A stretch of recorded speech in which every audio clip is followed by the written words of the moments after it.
வெண்டைக்காய் பொரியல் பண்ணலாங்களா?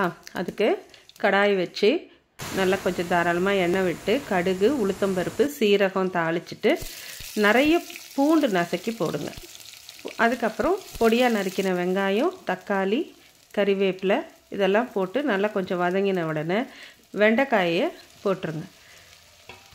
வெண்டைக்காவை உங்களுக்கு என்ன மாதிரி ஷேப் வேணுமோ அப்படி கட் பண்ணிக்கோங்க. இப்படி போட்டால் கொஞ்சம் மசாலா நல்லா உள்ளே ஏறும், அதே சமயம் பார்க்க பெருசாகவும் இருக்கும்ன்றதுக்காக இப்படி கட் பண்ணியிருக்கேன். இதில் இப்போ மஞ்சள் தூள், மிளகாய் தூள், உப்பு எல்லாம் போட்டுட்டு கொஞ்சோண்டு புளி தண்ணி ஊற்றி மூடி வச்சுருங்க. நல்லா கலரி இதுலேயே அந்த புளி கொஞ்சம் ஊற்றின தண்ணி இதுலேயே இது நல்லா வேகும்.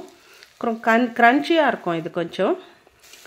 அதே சமயம் உங்களுக்கு வேகலைன்னா லேசாக தண்ணி கொஞ்சம் இன்னும் தெளித்து வேக விட்டுட்டு நல்லா கலரி எடுத்து கொஞ்சம் கொத்தமல்லி தூவிக்கோங்க. கடைசியாக போட்டு இப்படி எடுத்துட்டிங்கன்னா உங்கள் வெண்டைக்காய் ஃப்ரை ரெடி.